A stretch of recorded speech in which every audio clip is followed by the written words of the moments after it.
Bonsoir. Les prétendants au poste de président de la République du Cameroun seront incontestablement jugés en octobre prochain sur leur capacité à apporter des solutions efficaces et durables à la crise qui sévit depuis bientôt 2 ans dans les régions du Nord-Ouest et du Sud-Ouest.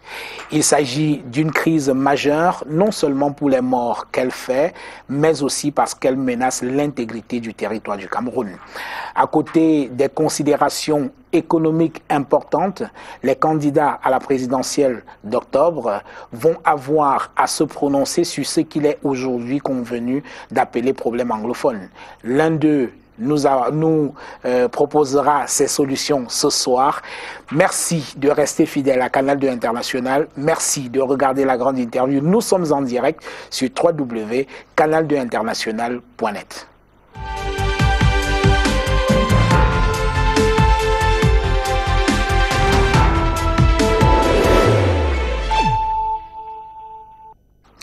Olivier Billet, bonsoir.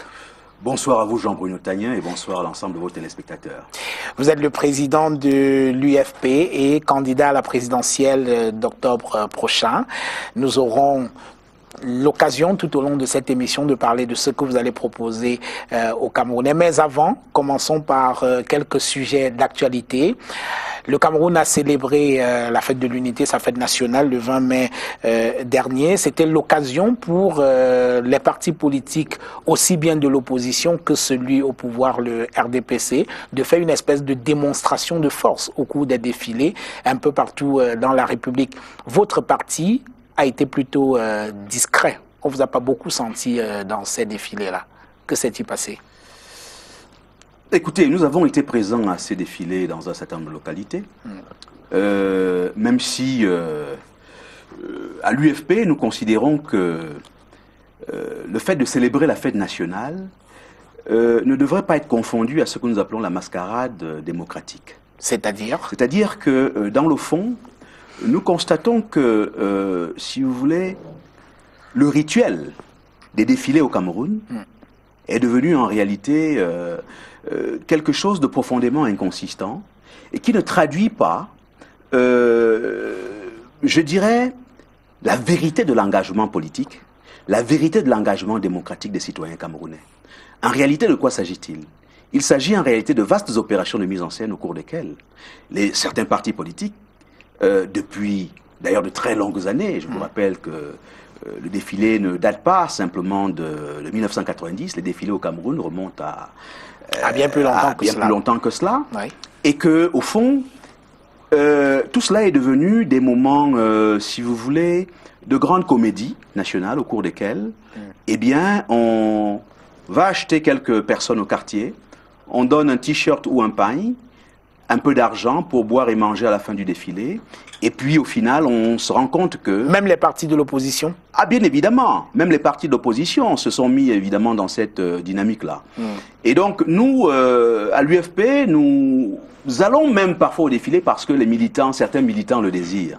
Parce qu'ils sont habitués à une certaine tradition politique, à certaines habitudes. En réalité, dans certaines localités, c'est l'occasion de vivre, si vous voulez, d'avoir un peu d'animation, d'avoir un peu d'entertainment, en fait, un peu de loisir. Vous parliez de comédie, comédie peut-être, mais la politique, c'est aussi les symboles. Réussir à mobiliser un certain nombre de militants pour un défilé, il faut le faire. C'est parfois un indicateur de la popularité de certains partis politiques, même, si vous estimez que ces militants sont payés. Hélas, Jean-Bruno Tagnin, je puis vous dire que cela est un indicateur absolument, je dirais, sans consistance. Ça n'est pas du tout un indicateur de la force ou de la présence des partis politiques sur le terrain. Nous avons, nous, défilé, comme je le dis, dans un certain nombre de localités. Et là, vous n'avez payé personne? Nous, on ne paye personne. Parce que nous, nous faisons un effort pour essayer de faire de la pédagogie politique. Parce qu'en réalité, il faut bien reconnaître que notre système démocratique est malade. Notre système démocratique est malade et l'occasion des rencontres, telles que le défilé, des occasions de certains événements publics, tels que certains congrès même de partis politiques, sont des occasions juste pour montrer qu'on a des muscles. Eh bien, on va payer des gens pour effectivement faire ce genre de mise en scène. Nous sommes assez gênés par ce type d'attitude, d'autant plus Est-ce que cela ne traduit pas plutôt votre incapacité à le faire? Pas du tout, pas du tout, bien au contraire. Je puis vous dire d'ailleurs que les défilés sont même bénéficient, en tout cas les partis politiques bénéficient d'un appui de l'État. Oui. Et il est tout à fait normal que les partis politiques puissent le faire. Oui. Mais moi je dis simplement une chose, c'est que, voyez-vous, dans notre cas, à l'UFP, nous avons fait le choix cette année de défiler dans quelques localités où l'insistance était tellement forte que nous avons dit, ok, on va leur donner-leur le défilé. Ils le désirent, il faut le leur donner. Je vous prends l'exemple de Berthois. Berthois est une localité où nous avons de très nombreux militants qui ont voulu effectivement participer au défilé. Des jeunes se sont investis, eux-mêmes, ont même cotisé pour participer au défilé. Mais Jean-Bruno Tagné, le phénomène que j'appelais tout à l'heure la mascarade démocratique au Cameroun s'est manifesté dans toute sa rigueur. Ce qui se passe dans la région de l'Est, c'est que le gouverneur de région et certains de ses collaborateurs décident pour je ne sais quelle raison d'interdire à nos militants de l'UFP de défiler à Berthois. Allez donc comprendre ce qui se passe dans ce type d'environnement. Allez donc comprendre pourquoi est-ce que ces acteurs-là posent des actes de cette nature-là. Quand les jeunes m'ont appelé pour me rendre compte de cette situation, alors même que nos militants avaient défilé dans pas mal d'autres localités, j'étais totalement désemparé. Qu'est-ce que je pouvais faire? Moi-même, j'étais dans mon, comment on va dire ça, mon arrondissement des naissances qui s'appelle Doumé. Oui. C'est là-bas que j'ai passé la fête du 20 mai. Et donc, autant là-bas, les choses se sont plutôt bien passées, autant à Berthois, le patron de la région, sous prétexte de je ne sais quoi, l'information que nous avions jusqu'ici, c'est que les autorités du MINAT avaient pris une décision pour que le défilé au niveau de la capitale soit animé seulement par des partis politiques représentés à l'Assemblée nationale. Mais ça ne concernait que la capitale, Yaoundé. À ma connaissance, il n'était pas question que les capitales régionales soient astreintes à ce type de mécanisme-là. Ouais. Et donc, j'ai dû dire aux jeunes qu'au fond, il fallait laisser tomber. Et que, voilà, je pourrais dire beaucoup d'autres choses relativement à cette manière dont certaines autorités se comportent. Et c'est d'ailleurs le lieu pour moi, parce que nous avons quand même voulu honorer la République en participant à ce défilé du 20 mai. Parce que je puis vous dire que nous, sur le plan idéologique, nous avons même un problème avec cette date du 20 mai. Mais nous y allons parce que certains de nos militants l'exigent. Ça fait partie des traditions républicaines. Il me semble. Et donc, j'espère qu'à l'avenir, cela sera... en tout cas, mon souhait est que les autorités publiques du Cameroun, je souhaite que Paul Biya lui-même, président de la République du Cameroun, le sache, que son représentant dans la région de l'Est a été dans une logique d'interdire à des militants d'un parti politique de participer au défilé sans la moindre raison. Voilà. Alors, le SDF et le MRC ont crevé l'écran pendant le 20 mai de cette année en décidant, certains militants de ces deux partis politiques là ont décidé de défiler les mains sur la tête en signe de solidarité à l'égard des Camerounais des régions du Nord-Ouest et du Sud-Ouest qui sont pris entre deux feux, celui des sécessionnistes de l'Ambazonie et celui de l'armée camerounaise qui les combat. Alors, est-ce que cette démarche vous a semblé pertinente pour ces deux partis de l'opposition? Écoutez, il me semble que chaque parti mobilise les outils politiques qui sont les siens. Si ces deux partis politiques ont fait le choix de manifester ainsi, de manière symbolique, leur sympathie, leur solidarité vis-à-vis de nos concitoyens du Nord-Ouest et du Sud-Ouest, on ne peut que s'en réjouir en réalité, parce que la situation de crise qui prévaut actuellement, j'espère qu'on y reviendra tout à l'heure lorsqu'on parlera, à moins que vous ne souhaitiez qu'on en parle maintenant, on en parlera parce tout de que la position de l'UFP sur cette affaire est une position connue de tous. C'est une réalité qui est totalement inacceptable et qui aurait dû depuis longtemps être résolue. Mais si vous voulez, la surdité, l'endurcissement des cœurs qui s'est installé au Cameroun, notamment venant de ceux qui dirigent le pays aujourd'hui, eh bien, est tel que nous en lisons chaque jour. Nous nous orientons davantage vers une impasse qui atteste de ce que la solution ne peut plus être pourvus par le RDPC qui gouverne le Cameroun. Alors justement, voilà. Ces derniers jours, on a encore enregistré des morts sur le terrain et des enlèvements. Est-ce que le 20 mai de cette année a tenu compte de ce contexte de crise dans lequel se célébrait la 46e fête nationale du Cameroun? Depuis longtemps, nous sommes entrés dans un dialogue de sourds. Oui. Entre d'un côté les extrémistes ambazoniens et de l'autre côté les extrémistes du pouvoir en place à Yaoundé. Et donc, il devient de plus en plus urgent. Il devient de plus en plus indispensable que le Cameroun accède à une direction de son État qui soit celle d'acteurs, des vrais acteurs de la conciliation, de ceux-là qui peuvent apporter la paix, apporter une véritable paix. Et à cet égard, Jean-Bruno Taillen, le discours de l'UFP sur cette question, il est simple. La proposition de l'UFP est extrêmement simple. Laquelle? Parce que nous ne voulons pas considérer que midi est à 14 h. Aujourd'hui, il faut considérer que les acteurs en présence ne peuvent plus apporter de solutions satisfaisantes à cette crise. D'ailleurs, les Ambazoniens le disent très clairement. Oui. Ils ne souhaitent plus que le Cameroun soit dirigé par M. Paul Biya et le gouvernement qui est en place. Est-ce que cela signifie qu'on est aujourd'hui dans une impasse? Nous sommes dans une impasse radicale. Ça signifie qu'il n'y a plus de solution possible? Il n'y a plus de solution possible aussi longtemps que les acteurs en présence demeureront au pouvoir. Ce que je dis de manière extrêmement claire, Jean-Bruno Taillen, c'est que le Cameroun a besoin d'entrer aujourd'hui dans un processus de dialogue. Mais le dialogue avec les acteurs actuels n'est pas possible. En réalité, de quoi s'agit-il? Il s'agit simplement d'espérer que notre pays, demain, bientôt, va accéder à une direction qui soit une direction nouvelle, une direction capable de mettre en œuvre une proposition de la nature de celle que l'UFP a faite dans le cadre de son programme de gouvernement. Oui. Cette proposition, elle est extrêmement concrète, elle est simple. C'est ceci. Mettre en place au Cameroun, ou plutôt reconfigurer la forme de l'État sur la base d'un fédéralisme contextualisé. Oui. Ça veut dire quoi? Oui. Ça veut dire quoi? Ça veut dire... On parlera de votre proposition sur le fédéralisme. Olivier Billet s'est promis dans la deuxième partie de cette émission. Mais restons très rapidement sur la crise anglophone. Aujourd'hui, pour vous, la solution à cette crise réside dans le départ du régime en place, c'est-à-dire du président Biya. Et en attendant, qu'est-ce qu'on fait avec tout ça qui a sur le terrain? Entendons-nous bien. Oui.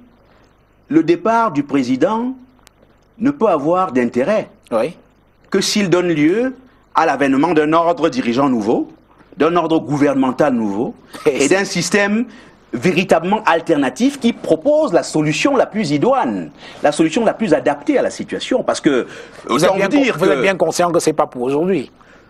Vous savez, ce que vous dites... En attendant, il y a des types qui sont tués chaque jour. Ce que vous dites n'engage que vous. Nous avons une élection présidentielle au mois d'octobre. Oui, en attendant le mois d'octobre, qu'est-ce qu'on fait?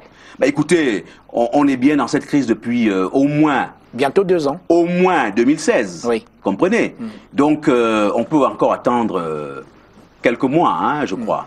Donc, au fond, non, je n'ai pas du tout le sentiment, à titre personnel, que quoi que ce soit puisse se faire dans l'intervalle. Oui. Alors, après une audience que lui a accordée le président Biya le 17 mai dernier, si je ne m'abuse, l'ambassadeur des États-Unis a déclaré à la presse qu'il a demandé au président de la République de quitter ses fonctions pour ainsi entrer dans l'histoire un peu comme Nelson Mandela. Alors, qu'est-ce que vous pensez de ces propos de l'ambassadeur des États-Unis au Cameroun? Écoutez, je me souviens en réalité, si vous voulez, de 2 réactions de Paul Biya à un certain nombre d'acteurs étrangers qui ont eu l'occasion, qui ont manifesté le désir de lui demander de quitter le pouvoir parce que ce pouvoir-là devenait perpétuel. Oui. Ce sur quoi nous sommes d'accord, du reste. Hein. Oui. Je me souviens d'abord de, on va dire, de la crise que nous avons connue en 2008 ici au Cameroun. Oui. Parce que la crise de 2008 était effectivement une crise de contestation déjà du pouvoir de Paul Biya. Février 2008. Février 2008. Ouais. Quelle a été la riposte du président à l'occasion d'une de ses prises de parole? Eh bien, il a traité ceux qui avaient attenté à son pouvoir d'apprenti sorcier. Oui. Vous vous en souvenez? Oui. Je veux croire que, ou plutôt j'imagine que... il va dire que l'ambassadeur des États-Unis c'est un apprenti sorcier. Si ceux qui ont essayé de faire cela sont des apprentis sorciers, ça veut dire qu'au minimum lui-même doit être certainement un très grand sorcier. Alors, je laisse ceux qui sont spécialistes de ces questions-là, eh bien, nous en faire l'exégèse. En tous les cas, les deux autres, enfin, les acteurs qui par la suite ont évoqué cette question de la longévité du pouvoir de Paul Biya, c'est les journalistes qui étaient venus ici à l'occasion de la visite de monsieur, la visite de François Hollande, vous vous en souvenez? Et on connaît la réponse du président Paul Biya. La réponse du président, ne dû pas au pouvoir qui veut, mais qui peut. Oui. De manière régulière, au moins depuis 2007, un certain nombre de, j'ai envie de dire, de diplomates et d'acteurs étrangers demandent à Paul Biya de quitter le pouvoir parce que ce pouvoir est devenu perpétuel. Nicolas Sarkozy a essayé en son temps. En réalité, c'était plutôt un conseil. Hein. Rappelons que Paul Biya a 85 ans, il est au pouvoir depuis 36 ans déjà. Oui. Alors, est-ce que c'est un bon conseil que de lui demander de penser à quitter le pouvoir pour rentrer dans l'histoire par la grande porte, un peu comme l'a fait Nelson Mandela? Est-ce que c'est un bon conseil ou pas? Écoutez, après Sarkozy, après Hollande, après Obama, après tous ces dirigeants que Paul Biya a vu défiler, eh bien, nous constatons simplement que ce dernier est toujours au pouvoir. Ce que moi je dis est très simple.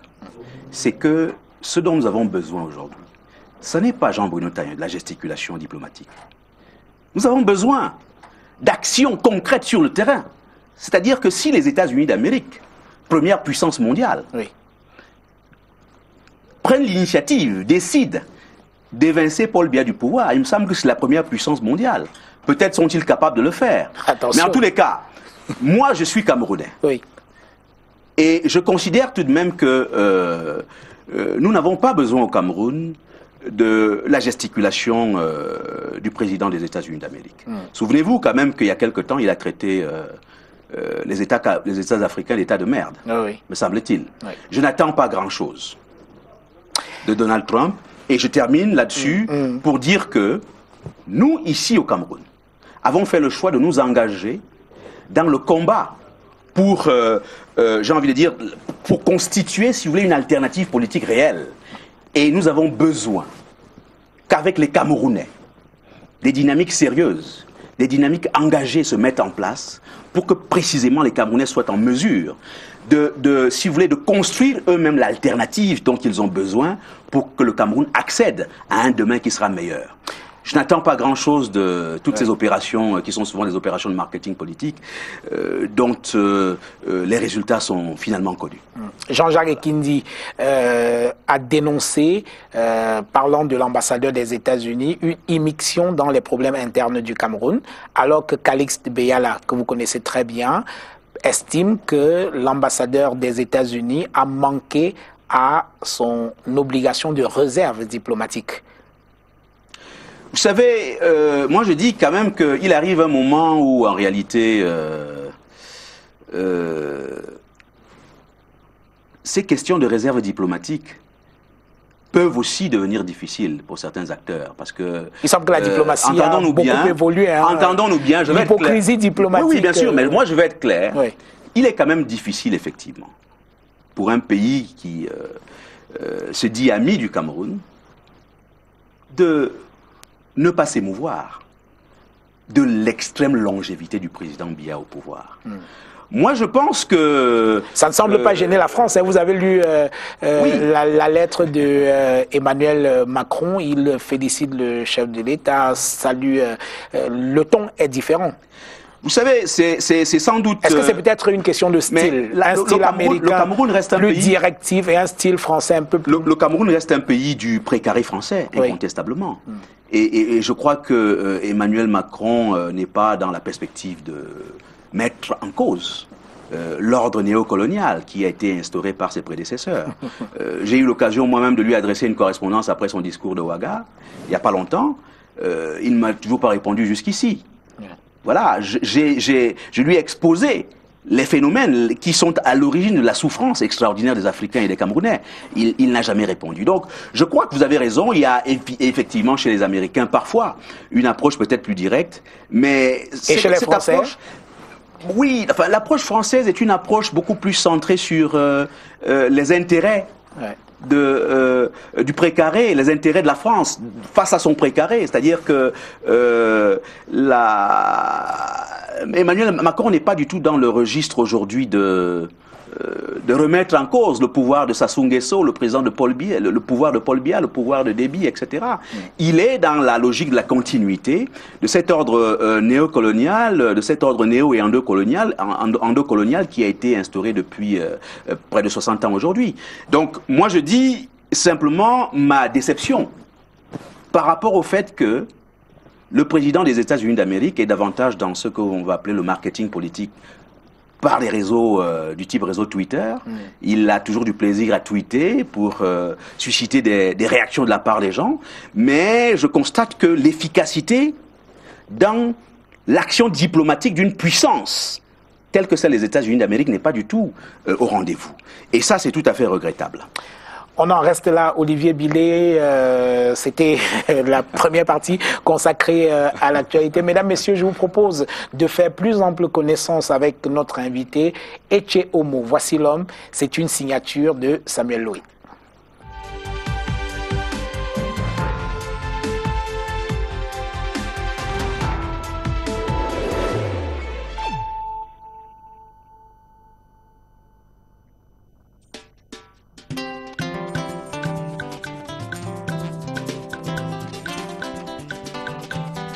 Je ne suis pas un prêtre, je ne suis pas un pasteur, je ne suis pas un imam. Je suis simplement quelqu'un qui dit que l'être transcendant, qui est Dieu et auquel 90% de nos concitoyens s'identifient, eh bien, mérite absolument que ces valeurs, que ces principes, que ces directives soient mises en œuvre dans la gouvernance publique, dans la gouvernance politique. Et qu'en réalité, c'est le seul moyen de faire en sorte que notre pays soit mis à l'abri de toutes les dérives que nous observons.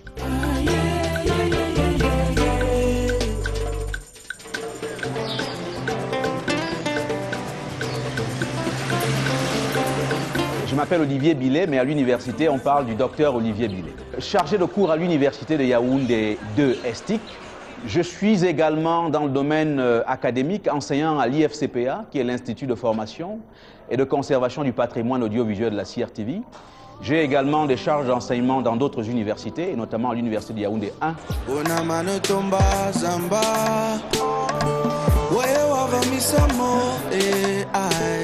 Mes parents représentent pour moi véritablement, si vous voulez, un socle, une référence absolument fondamentale.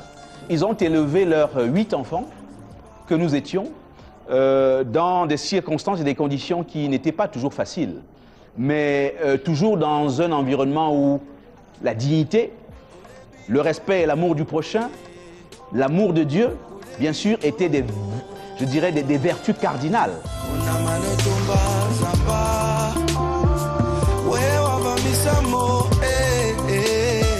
J'ai eu le privilège d'obtenir une bourse de l'État du Cameroun qui m'a permis de me rendre en France où j'ai commencé, si vous voulez, ce cursus universitaire à l'université de Valenciennes. The Lord is my shepherd, I shall not want. He makes me to lie down in green pastures. J'ai donc passé à Valenciennes un DUG. On appelait ça à l'époque un DUG, un diplôme d'études universitaires générales. J'ai dû me rendre du côté de Marseille, où je me suis inscrit à la maîtrise des sciences et techniques de l'image et du son. Et donc, c'est ainsi que j'ai pu boucler cette thèse de doctorat PhD à l'université de Yaoundé 2 Estic.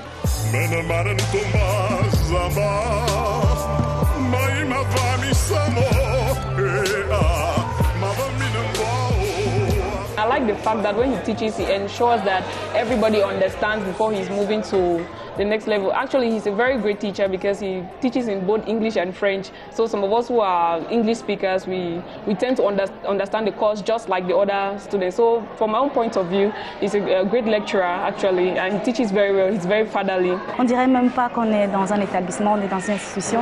Je pense qu'on est dans une famille. Il a un visage très gai, il a un visage très apaisant, il est à l'écoute, il est toujours là pour nous. Ce que vous ne savez pas, je considère que vous avez avancé, vous avez fait des dossiers qui sont corrects. On connaît beaucoup l'universitaire, mais peut-être moins le documentariste. En réalité, à la CRTV, je me suis davantage signalé comme documentariste politique. Les documentaires dont je suis le plus fier, au fond, c'est bien sûr Oteo l'Africain, mais c'est surtout Tunjang Puemi le 15 africain.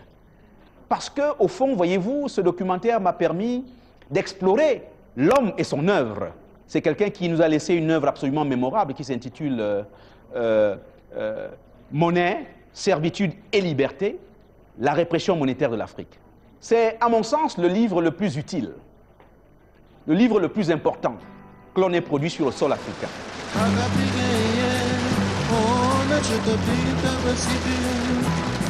Je suis donc appelé dans les années 94 à rentrer au Cameroun. Je prends la décision de rentrer au Cameroun précisément parce que je réalise que mon destin ne peut pas s'accomplir en France, ne peut s'accomplir que dans mon pays. Et le destin auquel je fais allusion, c'est bien évidemment un destin politique. Et donc, je fais donc ce choix de retour et, au fond, le premier acteur politique qui se présente sur mon chemin, sur ma trajectoire, de manière sérieuse, c'est M. Hubert Kamgang. Le panafricanisme, dont lui-même était déjà, comment on va dire ça, mordu à cette époque, eh bien, nous en discutons abondamment, et c'est ainsi que je fais mes pas dans le panafricanisme. Pour ne rien vous cacher, je n'en connaissais pas grand-chose, et Hubert Kamgang devient donc, si vous voulez, une sorte de mentor politique.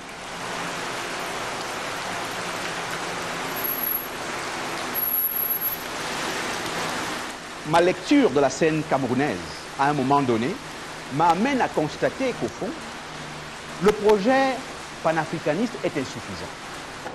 J'en viens à constater que le mal fondamental qui mine mon pays n'est pas nécessairement lié à ce projet qui est un petit peu lointain.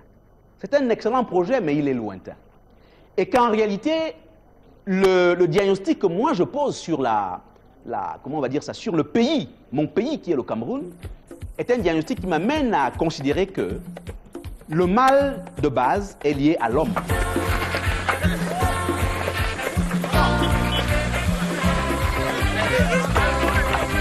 J'en viens à conceptualiser le projet exaltant du foyisme politique, c'est-à-dire une idéologie politique centrée sur le socle spirituel, sur le socle divin, du point de vue des valeurs, en disant que, bien sûr, si nous savons nous-mêmes nous approprier ces bonnes valeurs, de l'amour, la crainte de Dieu, de l'amour du prochain, ces bonnes valeurs qui sont centrées autour de cette, je dirais, de ce cadastre idéologique, eh bien, nous pouvons faire de notre pays un pays où couleront le lait et le miel.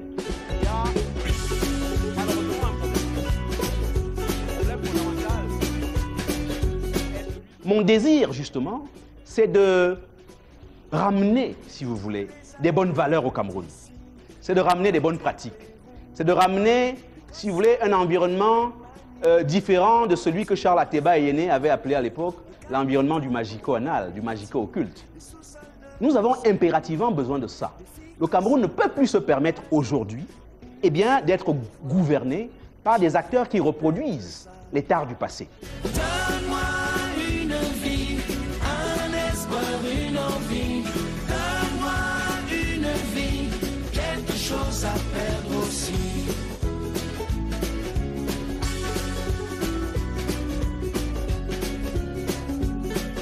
Du Darfour brûlant à Grozny.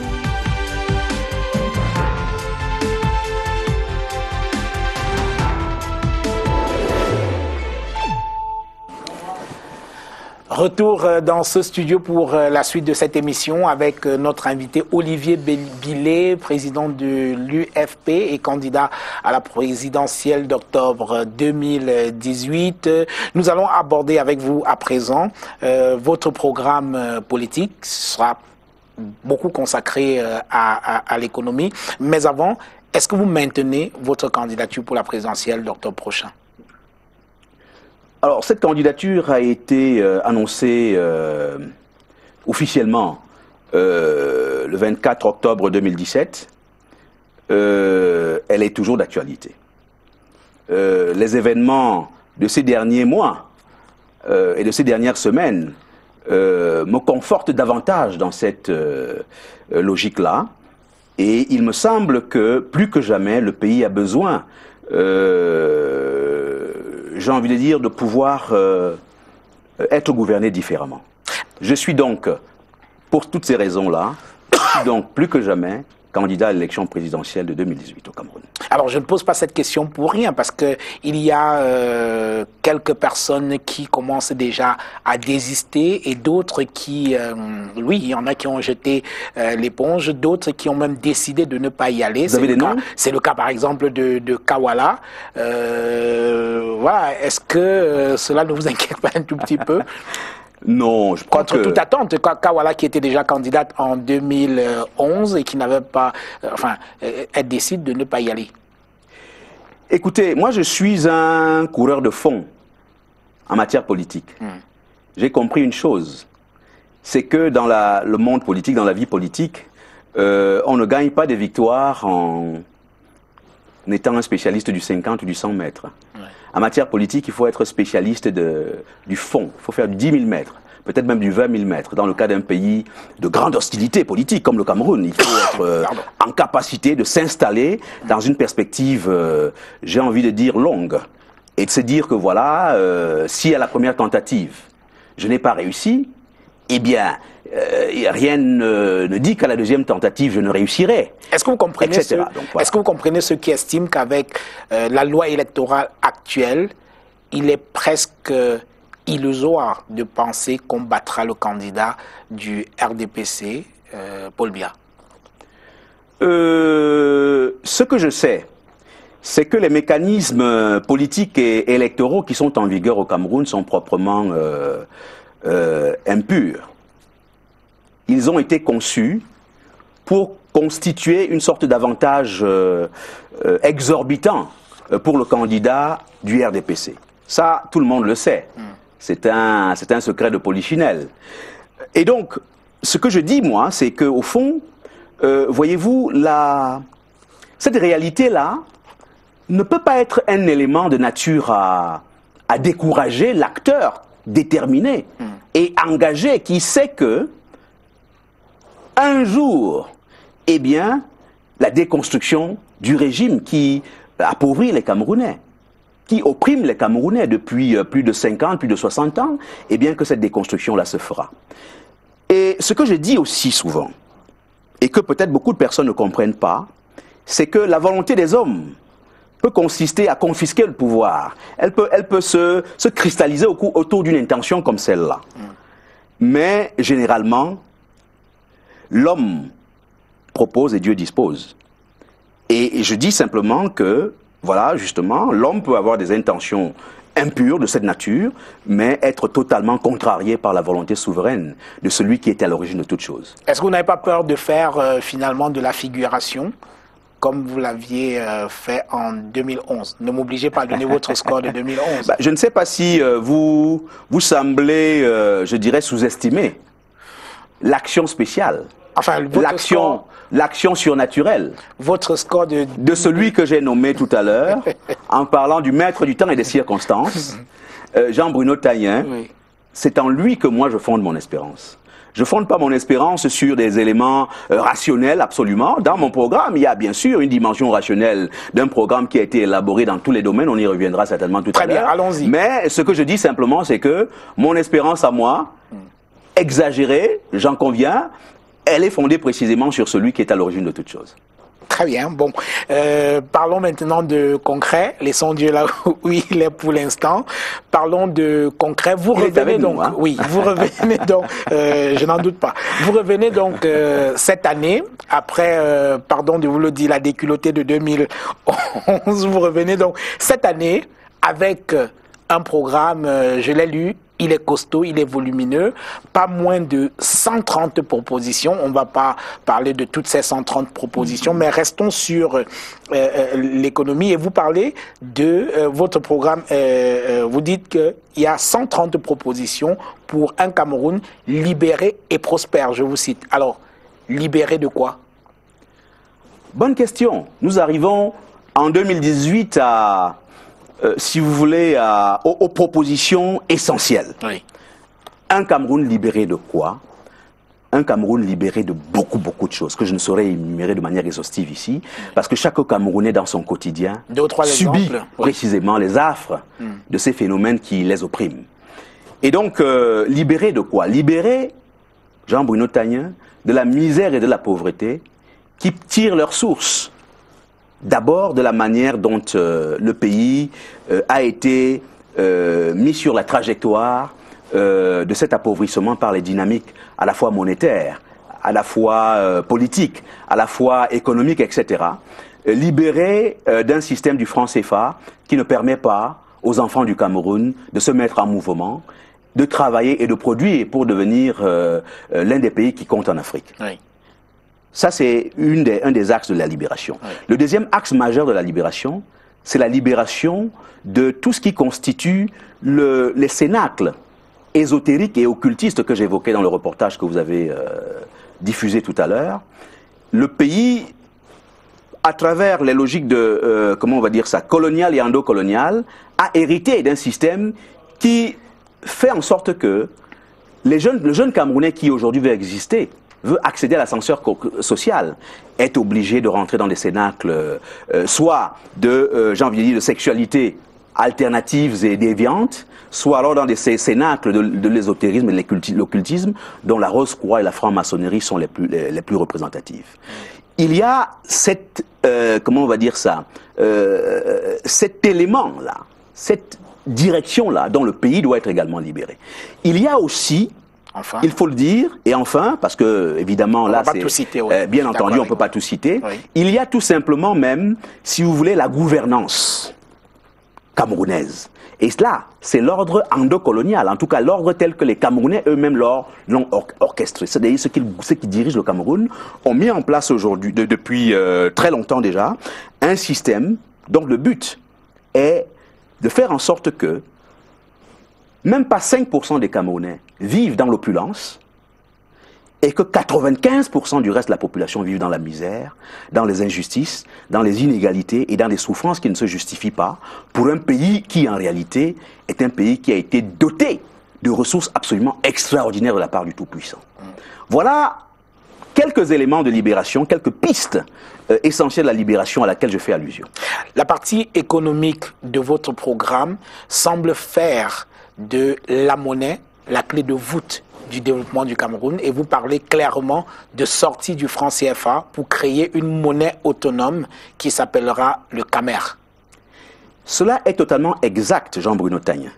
Et vis-à-vis de mes concitoyens camerounais, je suis totalement clair et sans ambiguïté sur cette question.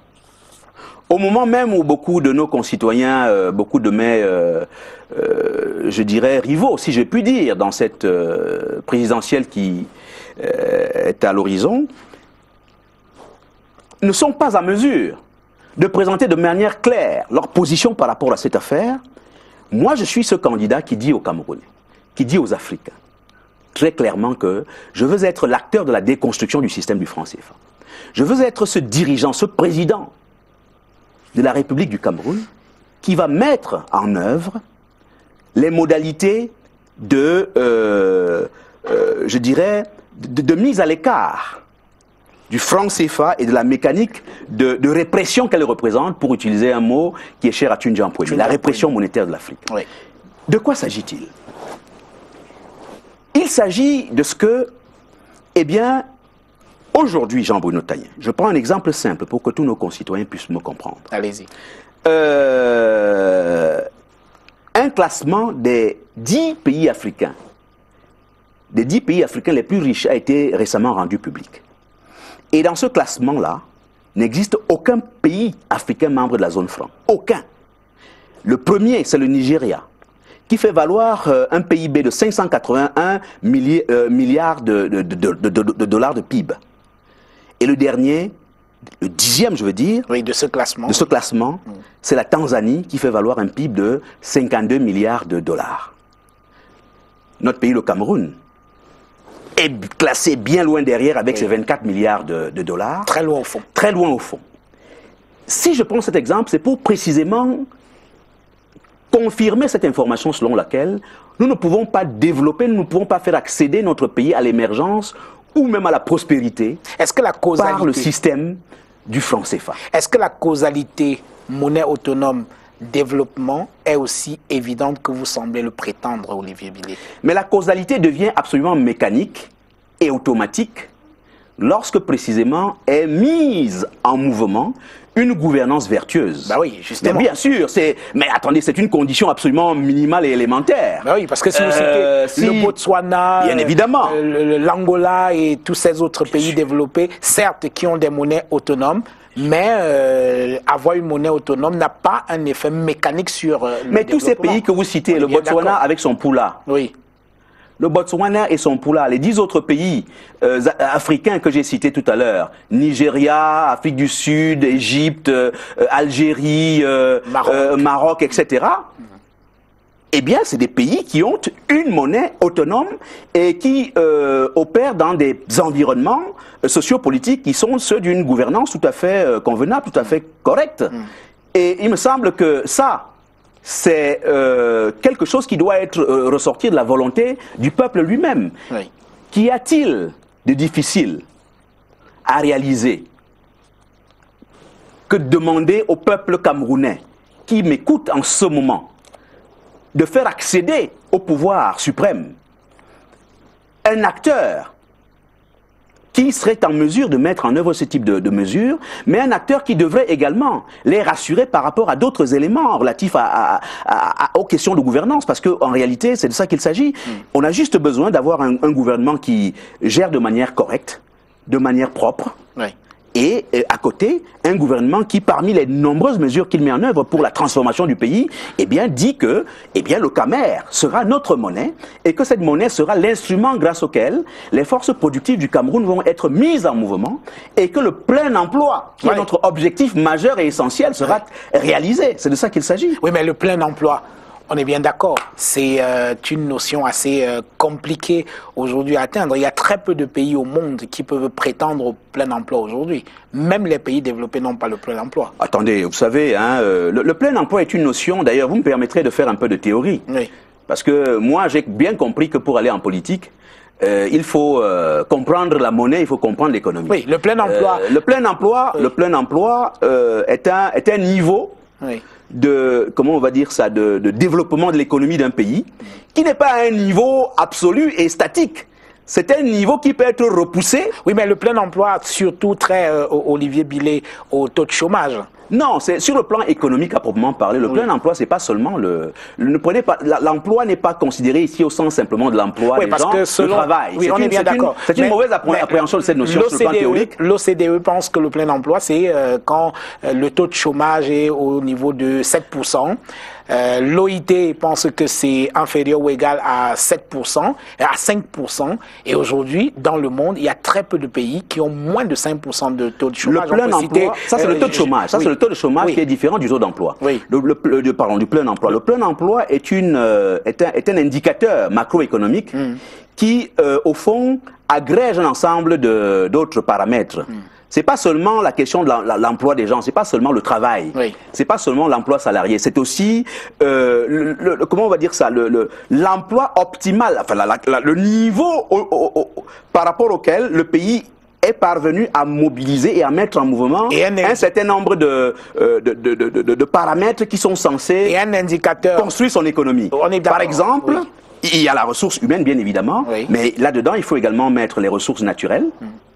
Oui, les ressources financières les ressources de toute nature du pays, est-ce qu'elles ont été de manière optimale mises en mouvement, mobilisées, pour que le pays parvienne donc à un niveau extrême au-delà duquel, pour on accède à un niveau de plein emploi plus élevé, il faut nécessairement que, eh bien, il y ait un apport, par exemple en capital, qui permettent que, par exemple, ça peut être des investissements directs étrangers, qui arrivent à un moment donné, de manière plus massive dans le pays, et qui permettent au pays d'accéder à un autre niveau de plein emploi. Donc le plein emploi n'est pas un niveau statique, c'est un niveau tout à fait dynamique auquel nous voulons faire accéder le Cameroun lorsque nous serons en situation. Oui, le taux de chômage pour l'instant au Cameroun est encore très élevé. Il est hyper élevé. Voilà. Le taux de chômage au Cameroun est absolument abyssal. Oui. Les chiffres 30 à 40%, c'est gentil. Oui, les chiffres de l'Institut national de la statistique donnent 10% seulement de la population active. Oui, du Cameroun, je veux dire, sur 100% de population active, il n'y a que 10% de cette population qui reçoit un salaire sûr et digne à la fin du mois. Le reste, c'est de la démerde, c'est la débrouille, c'est le secteur informel, c'est des réalités d'une vie qui est essentiellement ancrée dans la précarité. Maintenant, il est important pour moi, peut-être, si vous le permettez, Jean-Bruno Taïen, de donner quelques exemples concrets. Parce que vous savez, beaucoup de gens ont parlé de monnaie souvent au Cameroun, et souvent ils n'ont pas beaucoup écouté Hubert Kamgan ou Olivier Billet. Ce que nous disons, l'un des exemples que nous prenons souvent, c'est cet exemple qui consiste à dire ceci. L'un des mécanismes que nous voulons mettre en place pour construire ce que nous appelons le multiplicateur de l'emploi, c'est, je prends un exemple simple, prenez un groupe de, mettons, 5 jeunes qui sont dans la localité de Yabassi. Voilà, une localité qui, qui est très symbolique pour moi. Eh bien, 5 jeunes là-bas qui disposent d'une superficie de 10 hectares. Ces 5 jeunes-là veulent faire de la banane. Ils veulent produire de la banane de manière massive. Dans le contexte actuel, ces 5 jeunes-là ne peuvent pas se mettre en mouvement pour produire dignement de la banane et correctement de la banane. Et devenir de véritables producteurs pour le marché camerounais, voire même pour le marché extérieur. Ce que nous allons rendre possible grâce à la monnaie Camer, c'est simplement à travers ce que nous appelons la mise en place des banques spécialisées, notamment dans le secteur agricole. Oui, j'ai bien vu que la banque est quelque chose d'essentiel. La banque est fondamentale. Dans votre programme. Oui. La superstructure bancaire et monétaire est essentielle. Parce que les banques spécialisées dans le domaine de l'agriculture, par exemple, qui auront une représentation à Yabassi. Vous promettez d'en créer? D'en créer, tout à fait, avec des agences qui seront dans les arrondissements, voire dans certains gros villages. Eh bien, il va être question de pouvoir accompagner nos jeunes qui ont les compétences, qui ont la force, qui ont l'énergie et qui veulent se lancer dans des créneaux. J'ai pris la banane, j'aurais pu prendre la patate, le plantain, voire même des activités urbaines, pourquoi pas. Eh bien, ces jeunes-là se rendraient donc à la banque de la banque spécialisée de leur localité, présenteraient leur business plan. Ils diraient par exemple que nous, avec nos 10 hectares, nous voulons un crédit de 10 millions de CFA. Et que leur business plan indique également que, ayant reçu 10 millions de CFA, eh bien, ils peuvent réaliser un chiffre d'affaires de 20 millions de CFA. Eh bien, ce chiffre d'affaires de 20 millions de francs CFA, lorsqu'il est donc réalisé, c'est-à-dire que lorsque les jeunes ont vendu leurs bananes, ils reçoivent, ils payent d'abord le principal de leur emprunt de 10 millions, et ils payent des intérêts, prenons une hypothèse de 10%, ça ferait 11 millions de CFA, ils paieraient leurs impôts parce qu'à partir de ce moment-là, tous les acteurs, tous les producteurs au Cameroun seraient branchés au secteur formel. Oui. Et donc, à partir de ce moment-là, s'ils avaient des impôts, prenons une hypothèse également de 1 million, voilà nos jeunes qui auraient réalisé, si vous voulez, des dépenses de l'ordre de 12 millions et un bénéfice net de l'ordre de 8 millions de CFA. Imaginez donc, Jean-Bruno Taïen, que ce type d'opération qui ne peut s'accomplir que lorsque un pays est libre sur le plan monétaire, lorsque le pays peut mettre à la portée de ses enfants l'instrument, la technologie de la monnaie, supposer que cela soit réalisé sur l'ensemble de nos 10 régions. Comment est-ce que, dans tous les secteurs de l'agro-industrie, de l'agriculture, de l'élevage, de la transformation de nos matières premières, dans le domaine de nos activités, même du secteur tertiaire, dans nos villes, etc., comment est-ce que le Cameroun ne rentrerait pas dans un processus vertueux de développement et de prospérité? Alors, vous parlez d'accroître les revenus des populations. Oui. C'est magnifique ça. Mais sauf que quand on lit votre programme, Oui. tout cela a l'air d'être incantatoire parce qu'on ne voit pas très bien comment.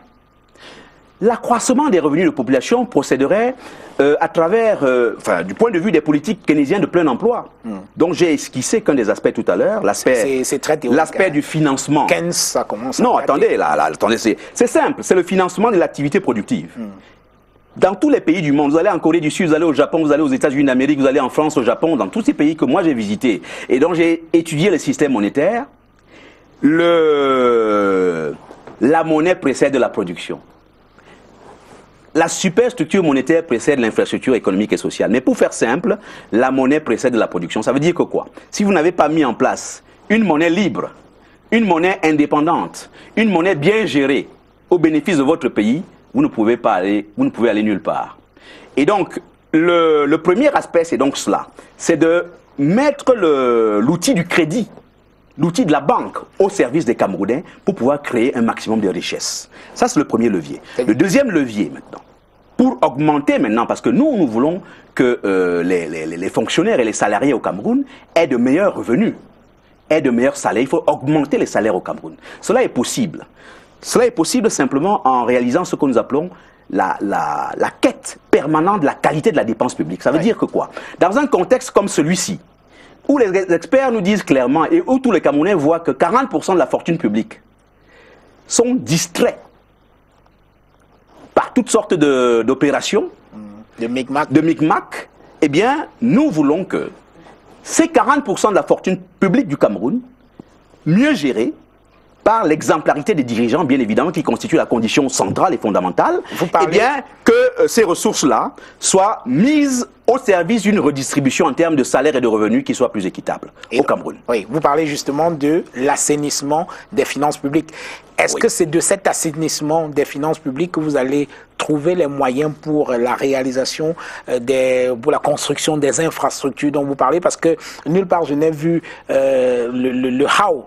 Comment vous allez faire? Oui. Mais oui, le how, c'est quoi? Le how, c'est précisément d'abord un pays qui, comment on va dire ça, qui s'installe dans une perspective plus robuste de création des richesses à travers la mise en œuvre de l'instrument indispensable de conduite de la politique économique qui s'appelle la monnaie. Je vous ai pris l'exemple des jeunes, de ces 5 jeunes, dans une localité seulement. Le multiplicateur de la dépense d'investissement qui va se réaliser sur l'ensemble de notre territoire va faire en sorte que le PIB du Cameroun, qui aujourd'hui se situe autour de 11-12 000 milliards de CFA, nous voulons, chez nous, du point de vue de notre programme, nous voulons tripler ce PIB du Cameroun.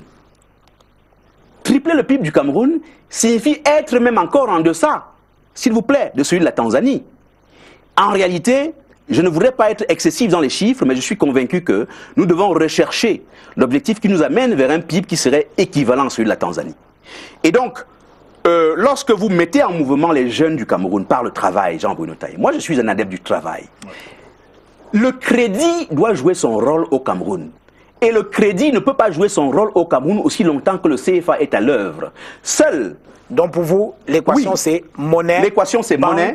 L'équation, c'est monnaie-banque d'un côté, et ensuite d'un autre côté, qualité de la dépense publique, ça veut dire économie budgétaire considérable réalisée, qui maintenant, bien sûr, sont réinjectées dans des opérations plus utiles à l'homme.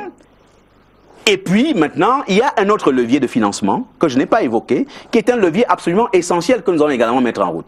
C'est le levier de l'investissement, ou plutôt de la mobilisation de l'épargne populaire.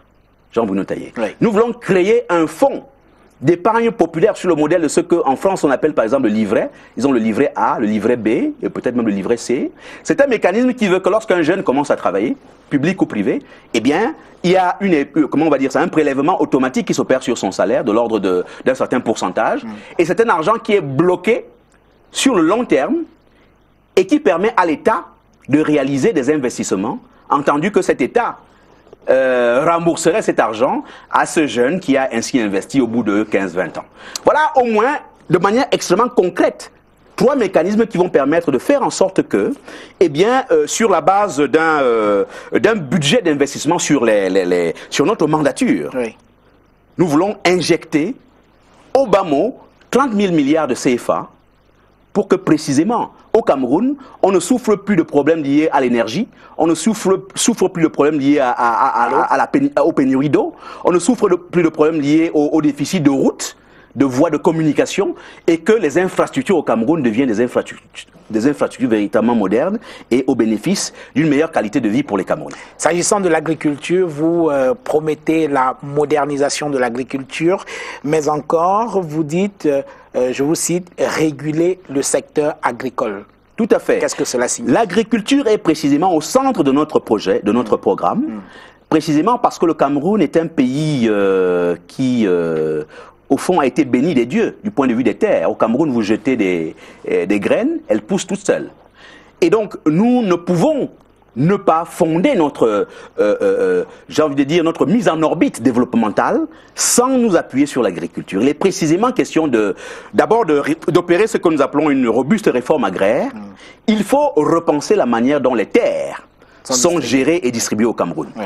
Nous devons mettre en œuvre sur le plan de la loi des mécanismes qui vont permettre que l'allocation des terres ou l'achat des terres ne se fasse plus de manière aussi anarchique comme on peut l'observer aujourd'hui. Aujourd'hui, vous avez des gens qui font les détournements de la fortune publique parce qu'ils sont de la haute administration. Ils vont acheter des centaines, voire des milliers d'hectares dans l'arrière-pays.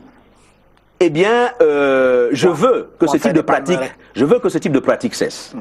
Et je veux que la cession des terres puisse se réalisé à travers des mécanismes qui soient des mécanismes débattus, discutés dans un dialogue fraternel et convivial entre Camerounais. Et quand vous parlez de réguler le secteur agricole, moi, cela m'a donné l'impression que vous voulez une économie quasi communiste. Non, pas du tout. Est-ce que vous êtes libéral? Pas du tout. Non, la régulation à laquelle je fais allusion est celle-ci. Oui. Elle participe de... nous avons évoqué, parce que j'ai beaucoup échangé, si vous voulez, avec les agriculteurs. Oui. Qui, à l'époque, étaient très à l'aise avec le système de l'ONCPB. Vous savez, le système de stabilisation, qui permet effectivement de réguler les prix d'acquisition de ces denrées auprès des agriculteurs. Et donc, notre option à nous, à l'UFP, c'est de dire que nous remettons en place un système de caisse de stabilisation qui permettra à nos paysans de pouvoir avoir une sorte de prix garanti, en quelque sorte, sur leurs produits. Aujourd'hui, on a du mal à faire repartir le cacao, on a du mal à faire repartir le café et nos denrées, si vous voulez, d'exportation, tous ces produits de rente qui hier se portaient bien, mais qui, à cause de l'instabilité des cours des matières premières, eh bien, mettent nos populations de la zone rurale en difficulté. Eh bien, nous pensons que, en remettant en place des caisses stables bien gérées, parce que l'exemplarité des dirigeants, pour nous, est la pierre angulaire maîtresse qui permettra justement d'opérer cette régulation à laquelle vous faites allusion. Alors, sur le plan fiscal, vous parlez de la modification ou alors d'un véritable changement dans la politique fiscale du Cameroun si vous arrivez au pouvoir avec notamment, ce qui m'a frappé, c'est l'instauration d'une taxe sur la fortune. Exactement. Est-ce qu'une telle mesure, Olivier Billet, n'est pas de nature à inquiéter un peu les milieux financiers ou alors les riches? Parfois, il faut les rassurer, hein, parce que ce sont eux qui apportent de la richesse, qui créent des emplois aussi. Moi, je veux être le président des Camerounais d'en bas. Oui. Les Camerounais d'en bas, c'est 95% de la population. En tuant les Camerounais d'en haut? En les tuant pas parce qu'ils en ont beaucoup trop. Oui. Je pense que s'ils concèdent un peu de ces fortunes immenses et colossales qu'ils ont, eh bien, ils n'en mourront certainement pas. Ce que je dis, c'est que je suis effectivement promoteur de cette proposition de l'impôt sur les grandes fortunes immobilisées. Grandes fortunes immobilisées. Parce que sur la question de l'impôt, Jean-Bruno Tagnon, il ne nous a pas échappé que il y a aujourd'hui des Camerounais qui immobilisent, qui gèlent des sommes considérables en construisant des châteaux qui ne servent à personne, qui ne servent en rien aux Camerounais, en réalité. Lorsque quelqu'un aura immobilisé à partir de 100 millions de CFA sur un bâtiment qui lui rapporterait d'ailleurs beaucoup de ressources, de revenus du point de vue locatif, eh bien, il faudra que cette catégorie de Camerounais-là puisse véritablement aider notre État à réaliser les infrastructures que j'évoque là. Parce que là encore, c'est une source importante de revenus, bien évidemment. Donc, il va être question de mettre en œuvre pour rétablir une meilleure justice sociale, voyez-vous, ce mécanisme de l'impôt sur les grandes fortunes immobilisées, à partir d'un montant qui serait de 100 millions de CFA. Ouais. Voilà, ces acteurs-là paieront un impôt à l'État qui sera mobilisé, bien sûr, pour soutenir les Camerounais les plus faibles. Sur la question fiscale, Oui. il y a également une autre mesure qui est essentielle, c'est la mesure de ce que nous appelons la mise en œuvre du département du redressement fiscal. Nous devons redresser. Il y a un besoin de redressement fiscal aujourd'hui au Cameroun, Jean Bruno Taï. Vous avez constaté avec moi que dans beaucoup d'entreprises, dans beaucoup de structures publiques et privées, lorsque vous arrivez, eh bien les gens se donnent la liberté d'installer le portrait du président de la République. Beaucoup d'acteurs camerounais, c'est bien. Oui. En quoi Mais surtout, la photo du oui, mais président, ils le font de manière maligne. Ils le font en réalité pour s'attirer les bonnes grâces du régime, pour s'attirer les bonnes grâces des agents du fisc qui constateraient par là une sorte de loyauté, une sorte de dévotion. En réalité, de dévotion, non. En réalité, tout ça participe en réalité de ces mêmes logiques de militantisme opportuniste que nous observons, où vous observez que une grande catégorie de nos hommes d'affaires deviennent militants du RDPC du jour au lendemain, simplement parce qu'ils veulent bénéficier d'exonérations fiscales massives, ils veulent bénéficier d'exonérations douanières massives et abusives, simplement en raison de leur statut au sein du parti au pouvoir. Même nous au pouvoir, Jean Bruno Taï, moi, en situation de président de la République. Un portrait d'Olivier Billet dans un bureau, ce ne sera pas un parapluie. Un portrait d'Olivier Billet ça ne devrait plus être cette espèce de logique abusive. D'ailleurs, il faudrait qu'elle soit justifiée. Mon portrait ne sera pas... Je ne suis pas là pour que nous orientions le pays, que nous le consolidions dans cette politique idolâtre. Non, la déification des hommes est un acte d'idolâtrie absolument inacceptable. Je ne l'accepterai pas. Et donc, ce que je veux, moi, à travers ce mécanisme de redressement fiscal, c'est précisément de faire en sorte que les contribuables, quelle que soit leur taille, puissent payer l'impôt au niveau où ils doivent le payer. Et vous devez considérer aussi que là se trouvent des niches considérables de mobilisation de ressources. Parce que lorsqu'on me pose la question parfois avec quoi est-ce qu'on va financer, nous, à l'UFP, nous sommes capables de dire là où nous allons chercher, là où nous allons trouver, mobiliser la ressource pour accomplir à la fois le bien-être des Camerounais par le relèvement des salaires, mais aussi le développement massif de nos infrastructures à travers tout le pays. Alors, dans la partie consacrée à l'industrialisation du Cameroun, je vais vous citer, vous dites l'industrialisation d'un pays ne peut être que le produit d'une vision claire, globale et pertinente, s'appuyant elle-même sur une action de mise en œuvre méthodique. Alors, le problème de l'économie camerounaise aujourd'hui, c'est que il y a ce que Christian Penda Ekoka appelle une désindustrialisation à outrance du Cameroun. Ces dernières années, on ne connaît pas une grande entreprise qui s'est installée au Cameroun et qui emploie beaucoup de gens. Comment allez-vous faire pour réindustrialiser notre pays ? Bah écoutez, parce que c'est bien là la clé du développement. Aucun pays ne peut se développer sans l'industrie. Bien entendu, vous avez parfaitement raison. L'industrialisation représente pour nous une perspective dans le programme Calipro 2030. Cameroun libéré et prospère à l'horizon 2030. Nous disons très clairement que le socle de la monnaie, c'est la première pierre de la construction économique, comme le dit Tundian Mpoemi. C'est l'élément premier à partir duquel vous mettez votre économie en orbite pour l'acheminer vers le processus d'industrialisation, incontestablement. Et donc, on ne peut pas être étonné qu'aujourd'hui, comme le dit Penda Ekoka, le Cameroun soit rentré dans un cycle de désindustrialisation considérable et que rien ne se fait. Alors, à côté il n'y a pas que comment la monnaie, rendre le Cameroun attractif? Parce que voilà, c'est d'abord, bien sûr, un pays qui se gouverne, qui s'auto-gouverne, qui s'auto-détermine, qui élabore ses politiques économiques à travers des choix internes, endogènes. C'est la première chose. Oui. La deuxième chose qui est essentielle pour aller vers l'industrialisation et notamment attirer les investissements directs étrangers, c'est quoi? C'est, comment ils appellent ça? Mettre en place une gouvernance exemplaire, une gouvernance vertueuse, une gouvernance qui sort du cycle infernal de la désaffection, du cercle infernal de la défiance des investisseurs vis-à-vis d'un gouvernement auquel on n'a plus confiance. Parce que lorsque vous êtes dans un pays où le système judiciaire ne fonctionne pas, parce que la justice est entre les mains du président de la République et de quelques magistrats qui lui sont inféodés, lorsque vous êtes dans un pays où la corruption est établie comme une gangrène absolument rédhibitoire, où vous ne pouvez pas accomplir le moindre acte administratif sans qu'on vous réclame de l'argent. Lorsque vous êtes dans un pays où vous voulez installer comment on va dire ça, une unité industrielle de transformation de la canne à sucre pour donner du travail aux Camerounais et où on vous dit que avant que cette affaire ne se mette en place, donnez d'abord notre part.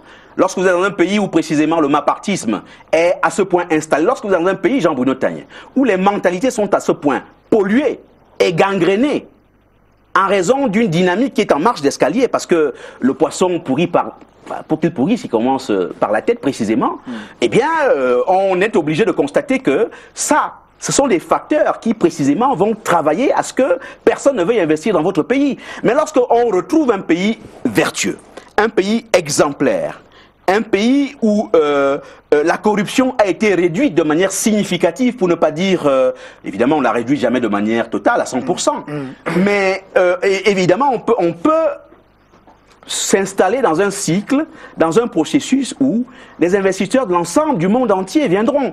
Et les investisseurs pour le Cameroun, c'est qui? C'est d'abord les Camerounais du Cameroun. Ouais. C'est aussi, je le crois, parce que je suis en dialogue avec ceux-là, les Camerounais de la diaspora, qui de manière massive veulent venir faire des choses ici au Cameroun.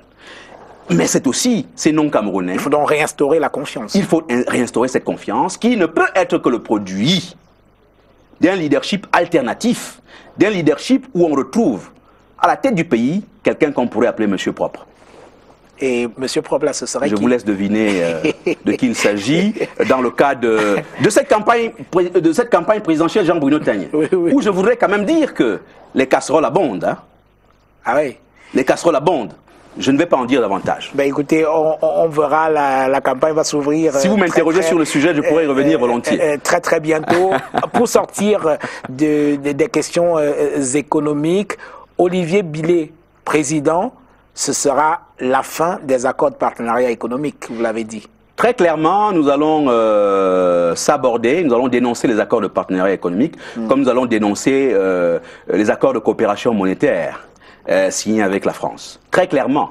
Nous pensons que des entités aussi déséquilibrées que le Cameroun et l'Union européenne ne peuvent pas entrer dans un processus de construction d'accords économiques. C'est pas possible. Vous pouvez pas faire jouer Renaissance d'Ongoumou contre le Real de Madrid.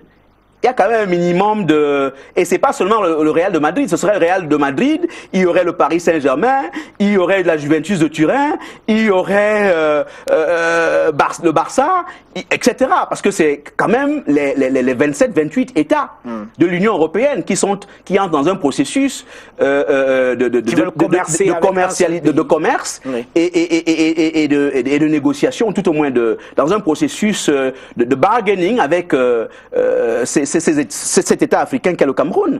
Nous n'avons même pas été capables de mettre en place un accord avec tous nos confrères africains, je veux dire, qui sont très réticents. Mais le Cameroun a été pressé d'y aller, je ne sais pas trop pourquoi. Il me semble que les lois sont faites pour être déconstruites, les accords sont faits pour être discutés et dénoncés lorsqu'ils ne rencontrent pas l'intérêt des populations à un moment donné. On en reste là pour les aspects économiques de votre programme. Coming up, la partie politique. Mesdames, Messieurs, je vous propose de prendre une petite pause. Ce n'est pas long, 30 secondes tout juste, et nous revenons juste derrière.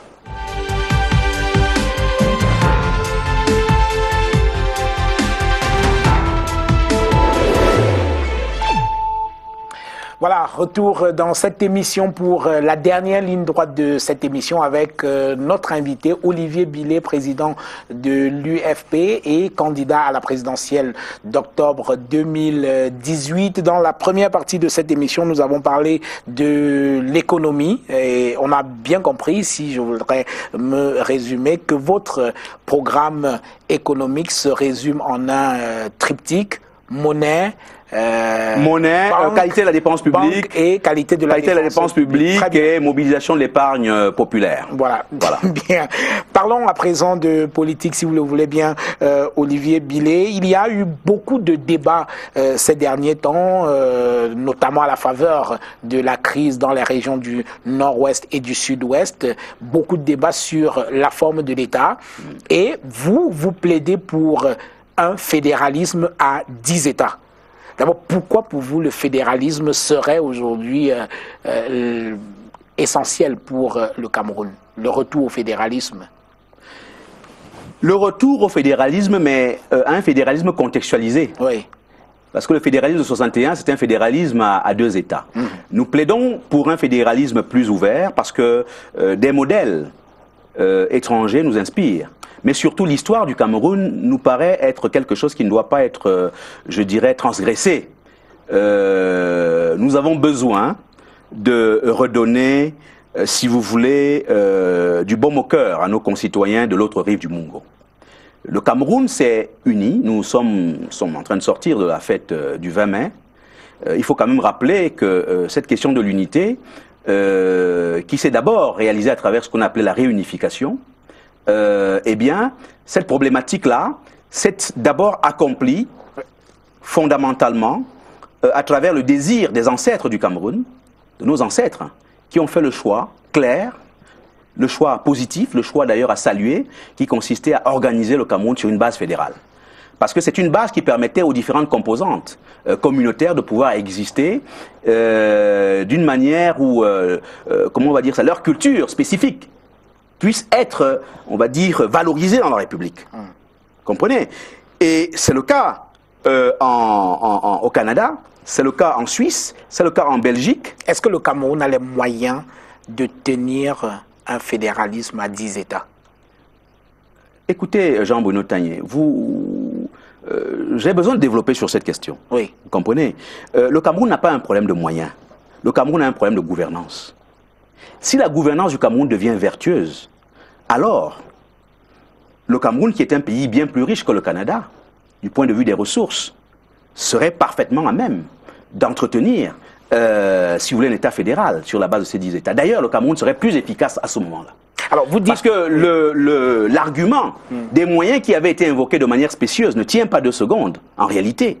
C'était un argument, en réalité, qui avait été mobilisé pour laisser croire aux Camerounais que l'État fédéral coûte cher. Ça n'est pas vrai. L'État fédéral est plus efficace. Je vous prends un exemple concret.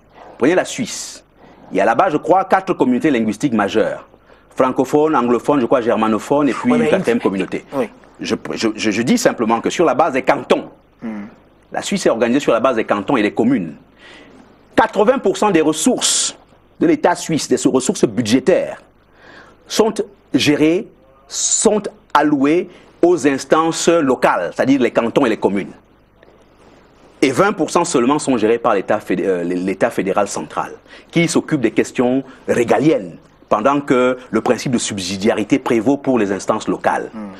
La Suisse est aujourd'hui l'un des pays les plus riches du monde. Du point de vue du PIB par habitant, c'est certainement en Europe, probablement le pays le plus riche et le plus capé. Et donc, en Amérique. On peut citer d'autres exemples comme cela, mais je peux vous dire que du point de vue des infrastructures, du point de vue de la qualité de vie, etc., les Suisses dans les zones rurales, dans ces cantons, dans ces communes, ressentent les effets extraordinaires de cette espèce de, je dirais, de cette espèce de décentralisation fédéraliste qu'ils ont décidé de mettre en œuvre, parce que précisément, ils ont compris que, ayant plusieurs composantes culturelles, linguistiques, il était important de donner à chacun la possibilité d'exister dans la République. Oui. Alors, il ne suffit pas de citer l'exemple de la Suisse en Europe, on peut citer le Canada un peu plus loin, bien évidemment, en Amérique, mais il ne suffit pas de citer ces exemples-là pour penser qu'on peut les transposer au Cameroun et que cela soit efficace.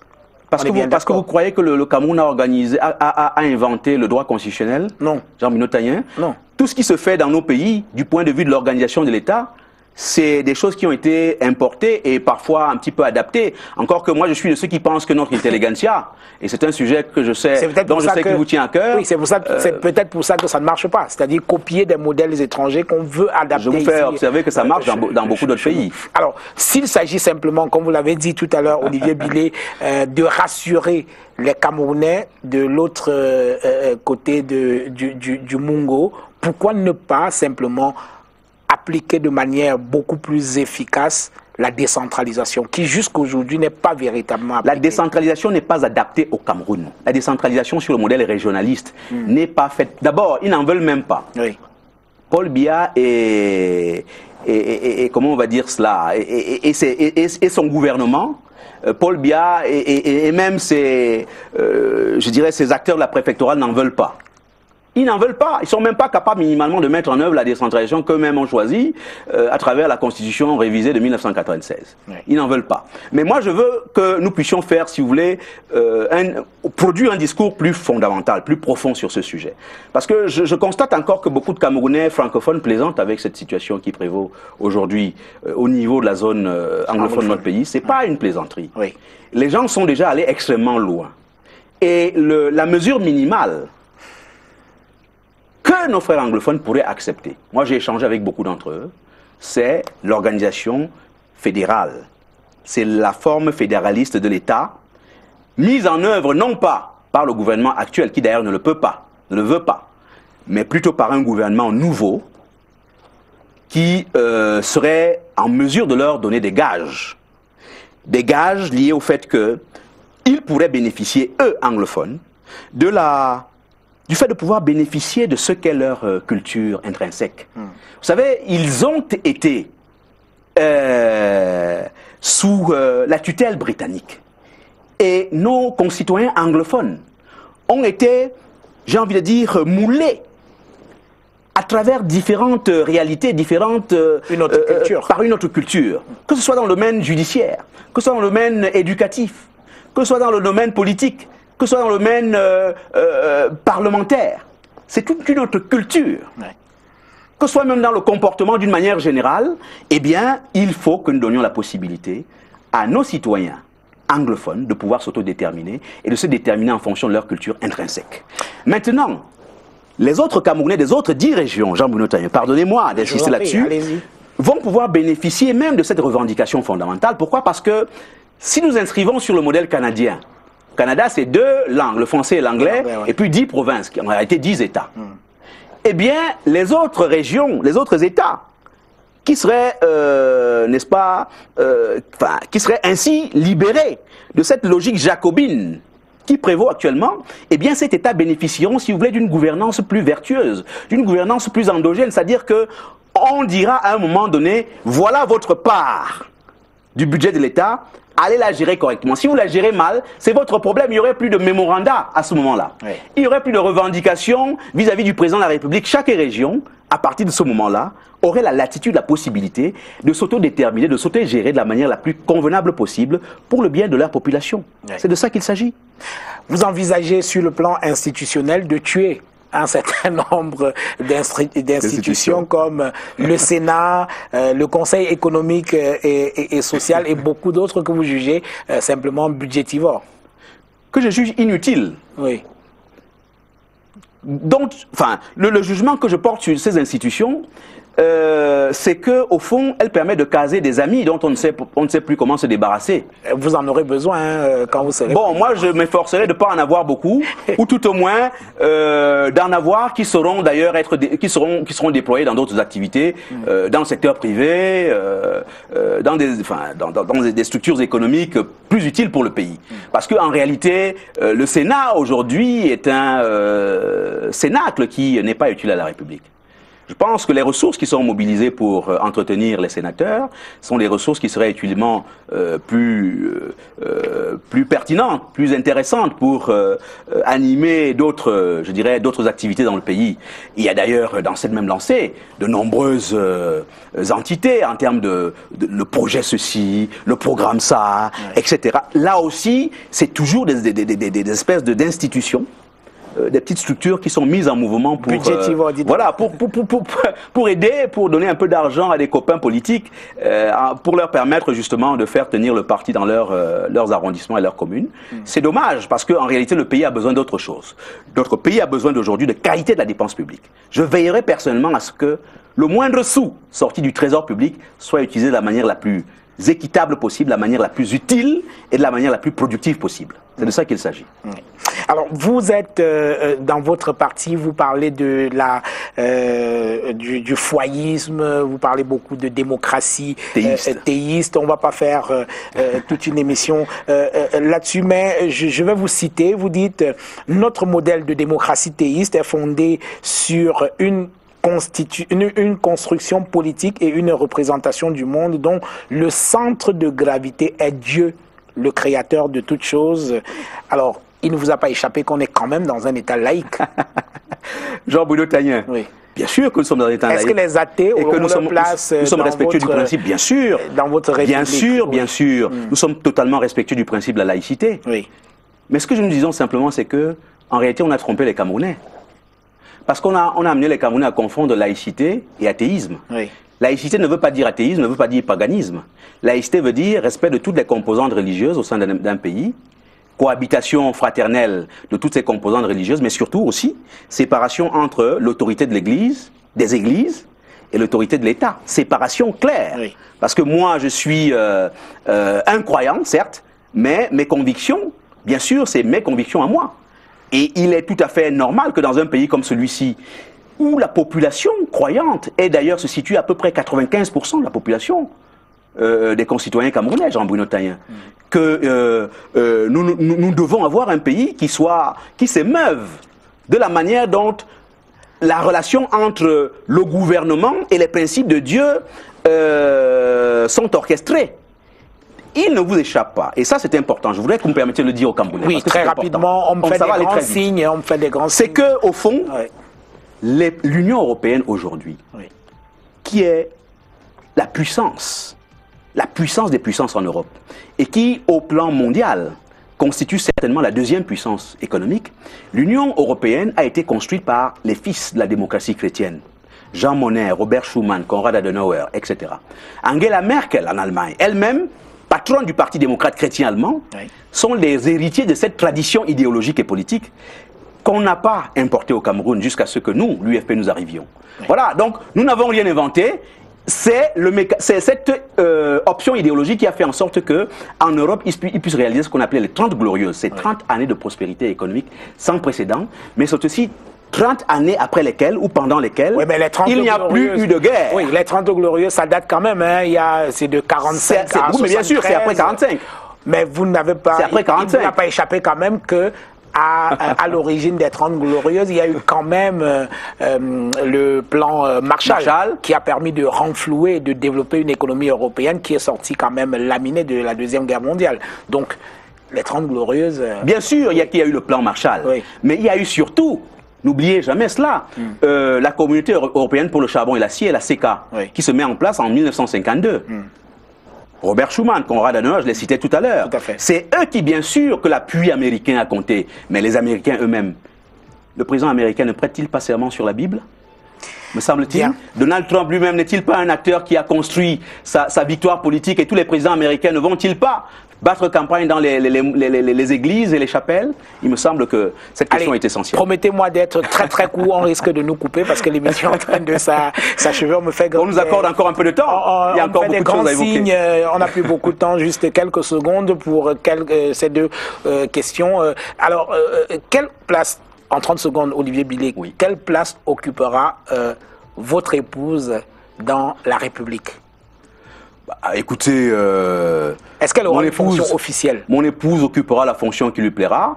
Mon épouse, votre très lumineuse consoeur. Ah ben justement, je vous pose la question parce que dans votre programme, vous parlez d'elle, c'est vraiment très gentil, très tendre. Alors vous dites, je vous cite, je me considère aussi comme promoteur et incarnation concrète d'une intégration nationale positive et orientée vers la quête de la mixité dans la modernité. Exactement. Dans la modernité, voilà. Pour illustrer cela, ma tendre et lumineuse épouse Chété Keita est bamileke et natif de Baham, Oui. dans la région de l'Ouest. Exactement. Alors, vous utilisez les origines de votre épouse. Est-ce que c'est un argument de campagne pour vous? Écoutez, Vous en avez le droit, sont des faits. par 7 ans de tribalisme à oui, outrance. Par 7 ans de tribalisme exacerbé, Jean-Bruno Taillen, j'estime que je constitue un pont essentiel, un pont générationnel. Par mon âge, 50, 51 ans, c'est bon pour être en bonne intelligence avec les nouvelles générations qui montent et les générations un peu plus anciennes. Ouais. Pont surtout socio-culturel. Parce que c'est une réalité, c'est un fait. Mon épouse Chetabilé, votre consoeur, est effectivement native de la région de l'Ouest. Mais on ne peut pas être un promoteur de l'intégration nationale si on ne se l'est pas appliqué soi-même d'une manière ou d'une autre. Mais moi, je pense que, je dirais, il y a un enrichissement considérable Oui. à pouvoir être dans cette position. Parce que Finissez. cette posture-là me permet précisément de pouvoir mieux comprendre les réclamations des uns et des autres. Vous m'avez vu aujourd'hui, Oui. sur le plan vestimentaire, je suis venu dans cette tenue pour adresser aussi ce message du multiculturalisme, qui est un message important. Bien. Les Camerounais ont besoin de se retrouver, Oui. et je veux être ce président, le président du brassage, je veux être le président de cette véritable intégration que la plupart de nos concitoyens appellent de tous leurs voeux. Dernière question, Olivier Billet. Est-ce que vous avez vu la nouvelle voiture du président de la République lors du 20 mai? Je voudrais, si vous me permettez, avoir un dernier mot après cette question. Oui. Si cela est possible. On le fera. Est-ce que vous avez vu bien. la nouvelle voiture du président de la République? Elle vous plaît? Oui, je l'ai reçue à travers les réseaux sociaux. Elle vous plaît? C'est une très belle voiture. Oui. Dans les, je crois, 350 millions de CFA, le coût. Beaucoup plus que ça, en fait, oui. Ah bon, un peu plus que ça. Oui. Plus cher que la Maybach. Oui. Mercedes. Bon. De toute façon, bah, écoutez, le président... Alors, c'est une petite merveille, hein. Le président n'a jamais dédaigné le luxe. Oui. Il me semble d'ailleurs que... Une Land Rover pendant- Sentinelle, ultra sophistiquée, le propriétaire d'une telle voiture est à l'abri de tout, même de la guerre des étoiles. Alors, qu'est-ce que vous en feriez si vous arriviez au pouvoir? Dernière question, 10 secondes. L'hôtel Continental Non, je de parle de la Genève, voiture. Je parle c'est de 600 la millions Land de Rover. CFA par séjour du président. C'est ce qui ça a coûté aux contribuables camerounais. Je parle de la Land Maintenant, Rover vous avez la Sentinelle. Land Rover qui est également un produit extrêmement coûteux, extrêmement luxueux. Je pense que Vous en feriez quoi? on n'a pas besoin, dans un pays de ce niveau, pour l'instant, avec les ressources actuelles, avec 12 000 milliards de PIB, on ne peut pas se permettre ce type de luxe. Merci. Moi, je veux terminer, si vous le permettez, Oui. justement en sortant de cette question qui est un peu polémique, hein, qui était une question un peu réseaux sociaux. Je voulais terminer en disant une chose essentielle, Jean-Bruno Taillen. Allez-y, en 30 secondes. Je serai ce président qui réconciliera le Cameroun avec les ancêtres, ceux qui sont battus pour ce pays. Les acteurs tels que Ruben Oumiobe et ses camarades, Wandie, Osende Afana et tous les combattants de ces indépendances-là méritent que leur mémoire soit restaurée, que leur mémoire soit célébrée au Cameroun. Je veux être le président qui va également libérer le pays de manière à lui permettre de s'autodéterminer pleinement. C'est précisément par l'instrument majeur et symbolique qui est la monnaie. Et enfin, je veux être ce président qui sera aussi celui-là qui fera en sorte que les dynamiques de l'occultisme, de l'ésotérisme, qui ont, pendant de très longues années, à travers le socle néocolonial, opprimé et mis notre pays dans une situation de pauvreté extrême, eh bien que ces dynamiques-là soient déconstruites, tout au moins au niveau du sommet de l'État. Merci. Le pays a besoin d'être assaini, il a besoin d'être pacifié, et le pays a besoin d'être installé dans une gouvernance vertueuse.